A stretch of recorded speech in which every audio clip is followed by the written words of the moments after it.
రానున్న రోజుల్లో ఎయిర్ టాక్సీలు ఇండియాలోకి రానున్నాయి. అభివృద్ధి చెందిన 2-3 దేశాలకే పరిమితమైన ఈ కార్లపై ఐఐటి హైదరాబాద్ గత కొంతకాలంగా పరిశోధనలు చేస్తోంది.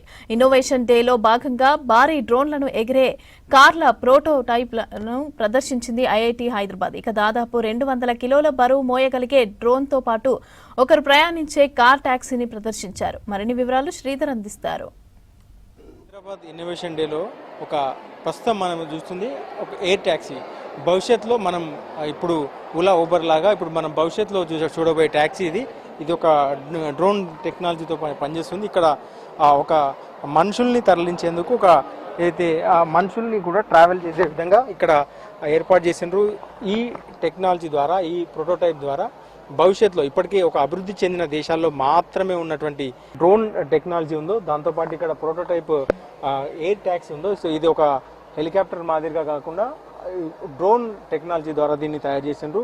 సో ఇక్కడ ఐఐటి హైదరాబాద్లో టీహాన్ ద్వారా ఇప్పటికే చాలా రకాల అయితే అటానమస్ వెహికల్స్ని తయారు చేస్తారు. దాంతోపాటు ఈ అటానమస్ వెహికల్స్తో పాటు ఈ డ్రోన్ కూడా, అంటే మనుషుల్ని తరలించే డ్రోన్స్ని కూడా ఇక్కడ తయారు చేస్తారు. సో దీని గురించి వీటిని దానికి సంబంధించిన వారిని తెలుసుకునే ప్రయత్నం చేద్దాం. చెప్పండి, అంటే ఏంది దీని స్పెషల్ ఏంది? దీన్ని బేసిక్గా ఎయిర్ ట్యాక్సీ అంటారు. ఇది మనకి ఒక పాయింట్ నుంచి ఇంకొక పాయింట్కి ఈజీగా ప్రయాణం చేసుకోవడానికి ఈ ఎయిర్ ట్యాక్సీని యూజ్ చేస్తున్నాము. ఇది more advanced way of transport system అంటారు. దీంట్లో ఏంటంటే మనిషికి డ్రైవర్ అనే మనిషి అవసరం లేకుండా ఇది మనకి గ్రౌండ్ నుంచి కంట్రోల్ చేసుకుంటూ ఒక పాయింట్ నుంచి ఇంకొక పాయింట్కి వెళ్ళిపోవచ్చు. ముఖ్యంగా మన మహానగరాలన్నీ ట్రాఫిక్ పరిమితం అయిపోయినాయి కాబట్టి ఇట్లాంటి కొత్త ఇన్నోవేషన్ అనేది మనకు చాలా అవసరము. దానికోసం ఐఐటి డిజైన్ డిపార్ట్మెంట్ ఇంకొక 4 డిపార్ట్మెంట్ కలిసి ఈ ప్రణాళిక ప్రాజెక్టు రూపొందించడం జరిగింది. దీంట్లో ముఖ్యంగా ఒక అడ్వాంటేజ్ ఏంటంటే ముందు ఇలాంటి ఫ్యూచర్ వెహికల్స్ అనేవి మనము భారతదేశంలో చూడగలడానికి ఇది ఒక మొదటి ప్రయత్నం. సో ముందు ఇది ఇంకా ఒక ప్యాసింజర్ టెక్నాలజీతో దీన్ని డెవలప్ చేసాం. ఇప్పుడు దీన్ని 2 లేదా 4 ప్యాసింజర్ టెక్నాలజీ కూడా దీన్ని ప్రయత్నాలు జరుగుతున్నాయి. గవర్నమెంట్ నుంచి ప్రణాళికలోంచి ఈ పర్మిషన్స్ మనకి రావడం జరిగిందంటే దీన్ని మనం డైరెక్ట్గా ఫ్లై చేసి కూడా చూడొచ్చని మేము భావిస్తున్నాం. ఇప్పటికంటే ఏ దేశాల్లో ఇవన్నీ మనకి ఇవి చైనాలో చాలా రీసెర్చ్ జరుగుతుంది దీని మీద. తర్వాత దుబాయ్లో దీన్ని ఆల్రెడీ ఎయిర్ ట్యాక్సీ సిస్టమ్ని కొంచెం ప్రణాళిక రూపొందించారు. అట్లాగే ఇండియాలో ఇంకా ఇప్పటి వరకు ఏదీ లేదు కాబట్టి ఇది ఒక ఎక్స్పెరిమెంట్ అనేది మనకి మొదటిగా ఒక ప్రయత్నం అవుతుంది మనం కానీ దీన్ని తీసుకొస్తే. సో ఈ రూపకల్పనలో ఐఐటి హైదరాబాద్ డిజైన్ డిపార్ట్మెంట్ చాలా ముఖ్యంగా ఈ ప్రణాళికను డెవలప్ చేయడానికి ప్లస్ మిగతా 5 డిపార్ట్మెంట్లు కూడా దోహదపడ్డాయి దీన్ని ప్రాజెక్ట్ని మనం మీ ముందు ఉంచడానికి. ఇది బేసిక్గా అటానమస్ వెహికల్ ఎందుకంటారంటే దీంట్లో మనము ఎలాంటి కంట్రోల్స్ ఒత్తడం అలాంటివి ఏం ఉండదు. దీన్ని ముఖ్యంగా మనము ఒక పరికరం అంతా గ్రౌండ్ కంట్రోల్ నుంచే జరుగుతుంది. సో దీన్ని ఒక హెక్సాకాప్టర్ అని అంటారు. దీని మీద ఫ్రేమ్ ఉంటుంది. ఆ కాప్టర్ మీకు వర్టికల్ టేక్ ఆఫ్ అంటారు.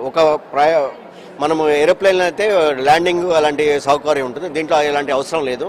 ఇది డైరెక్ట్గా మీకు జెట్ ఇంజిన్లు ఎట్లా లేస్తాయో అట్లాగే ఇది వర్టికల్ టేక్ ఆఫ్ జరిగి ఒక పాయింట్ నుంచి ఒక పాయింట్కి మనము గంటకి 60 to 120 కిలోమీటర్ల స్పీడ్తో వేగంతో మనం మన డెస్టినేషన్ చేరుకోవడానికి చాలా దోహదపడుతుంది.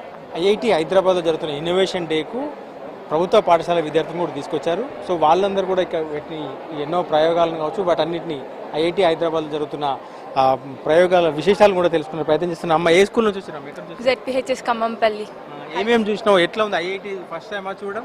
First time sir. ఎట్లా అనిపించింది? చాలా బాగా అనిపించింది. అన్న వాళ్ళు మంచిగా ఎక్స్ప్లెయిన్ చేసారు. మేము కూడా ఇలా సీట్ కొట్టడానికి ట్రై చేద్దామని అనుకుంటున్నాం సార్. ఏమేమి ఇన్నోవేషన్ చూసినావు మనం? అంటే నార్మల్గా సోలార్ పవర్స్ అనేవి ఇంటి పైననే ఉంటాయి, కానీ వీళ్ళు ఇన్వెంట్ చేసింది ఏంటంటే ఇంట్లోనే రూమ్లోనే కూడా సోలార్ పవర్ పెట్టుకున్నాం అనుకో, యూవీ రేస్ అంది మనకి ఫ్రీ కరెంట్ కూడా రూమ్లోనే ఎనర్జీ సప్లై చేసుకోవచ్చు. ఇంకేమి మొత్తం ఇన్నోవేషన్స్ అన్ని చూస్తున్నాం సార్. ఇంకా ఐఐటి బిల్డింగ్ ఫస్ట్ టైం చూసినా ఇవన్నీ లోపలికి రావడం ఎట్లా అనిపించింది? పెద్ద అనిపించింది. మేము కూడా దీంట్లో సీట్ కొట్టడానికి ట్రై చేద్దామని అనిపిస్తుంది. ఏమంటున్నారు మా పిల్లలు? ఏమంటున్నారు చూసిన తర్వాత? సార్, వాళ్ళు ఒక కొత్త ప్రపంచంలోకి వచ్చినట్టు ఫీల్ అవుతున్నారు. మామూలుగా వాళ్ళకి తెలిసింది వాళ్ళ స్కూల్ మట్టుకే, కానీ ఇది ఇంత పెద్ద గవర్నమెంట్ పిల్లల కోసం ఇంత పెద్ద ఫెసిలిటీ ఇస్తుంది హైయర్ ఎడ్యుకేషన్ కానీ వాళ్ళకి తెలియడం కోసమే మేము తీసుకొచ్చాము. అందుకే వాళ్ళకు కూడా ఒక మోటివేషన్, ఒక ఇన్స్పిరేషన్ రావాలి, మేము ఇక్కడ చదవాలి అని ఒక థాట్ రావాలని చెప్పి తీసుకురావడం జరిగింది సార్. చాలా హ్యాపీ ఫీల్ అవుతున్నారు. ఇది ఐఐటి హైదరాబాద్ ఇన్నోవేషన్ డేకు ప్రత్యేకించి ఇటు గవర్నమెంట్ స్కూల్ పిల్లల్ని కూడా తీసుకొచ్చారు. సో వాళ్ళందరూ కూడా ఇక్కడ ఐఐటి హైదరాబాద్ని చూడడం కావచ్చు, ఒక ఇన్నోవేషన్ డేలో ఇక్కడ జరుగుతున్న ఉత్పత్తులను పరిశోధనలు కూడా చూస్తున్నారు. ఒక ఇన్స్పిరేషన్ లాగా ఉండేందుకు ఉందని కూడా చెప్తున్నారు. సో ఇక భవిష్యత్తులో ఇట్లాంటి ఇన్స్టిట్యూట్లో చదివేందుకు ఒక ఇన్స్పిరేషన్ అందించేందుకు ఇక్కడికి తీసుకొచ్చారు. సో ఈ ఇన్నోవేషన్ డే ద్వారా చాలామంది గవర్నమెంట్ స్కూల్ విద్యార్థులు కూడా ఇక్కడ చూసేందుకు ఒక అవకాశం అయితే లభించింది.